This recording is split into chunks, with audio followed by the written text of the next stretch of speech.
Hey friends. So we haven't read a Grimm's fairy tale in a while, so I thought I would read a story to you today. This story is called Princess Mouseskin. A king had 3 daughters, and he wanted to know which one loved him most. So he summoned them to him and began asking. The oldest daughter said she loved him more than the whole kingdom. The second said she loved him more than all the jewels and all the pearls in the world. But the third said she loved him more than salt. The king was furious that she compared her love for him to such a meager thing. Therefore, he handed her over to his servant and ordered him to take her into the forest and kill her.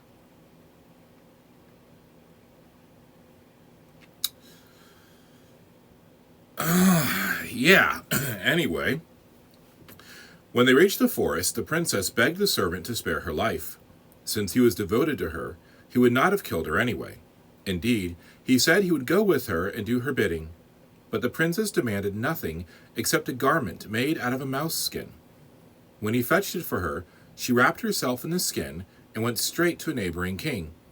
Once there, she pretended to be a man and asked the king to employ her. The king consented, and she was to be his personal servant. In the evening, whenever she pulled off his boots, he always tossed them at her head. One time he asked her where she came from. From the country where one doesn't toss boots at people's heads. Her remark made the king suspicious. Finally, the other servants brought him a ring that Mouseskin had lost. It was so precious that they thought she had stolen it. The king called Mouseskin to him and asked how she had obtained the ring. Mouseskin could no longer conceal her true identity. She unwrapped the mouseskin and her golden hair streamed down. As she stepped out of the skin, he could see she was beautiful, indeed so beautiful, he immediately took off his crown, put it on her head, and declared her his wife.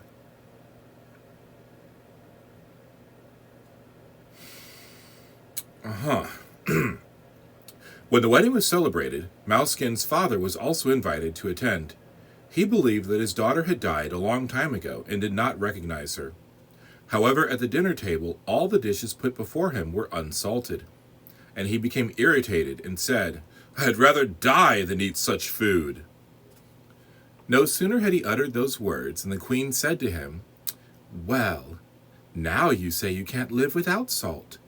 But when I said I loved you more than salt, you wanted to have me killed." All at once he recognized his daughter, kissed her, and begged her forgiveness. Now that he had found her again, she was more dear to him than his kingdom and all the jewels in the world. The end.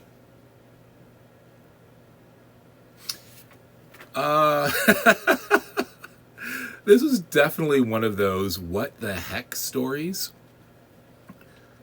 Though anytime a story begins with a king wanting to know how much his children love him, that never goes well. Like, I couldn't imagine my parents being like, "How much do you love me?" Like, what is that? Like, you're king.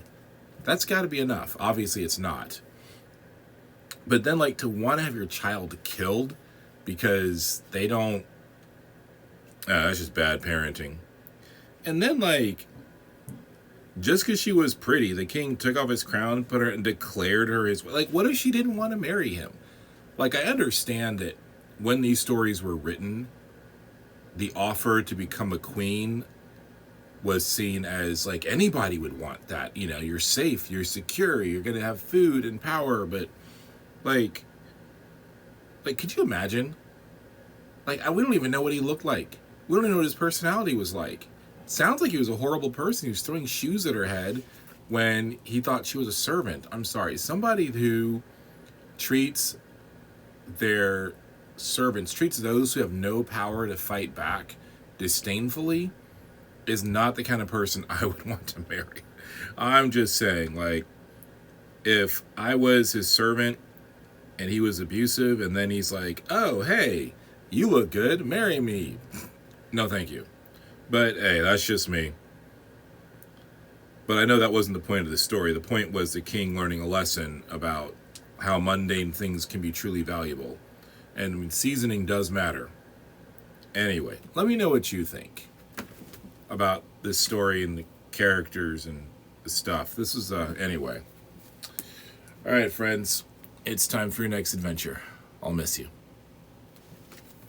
I don't know where I was twisting. I'm putting the book back on the thing. All right. There we go. Yeah.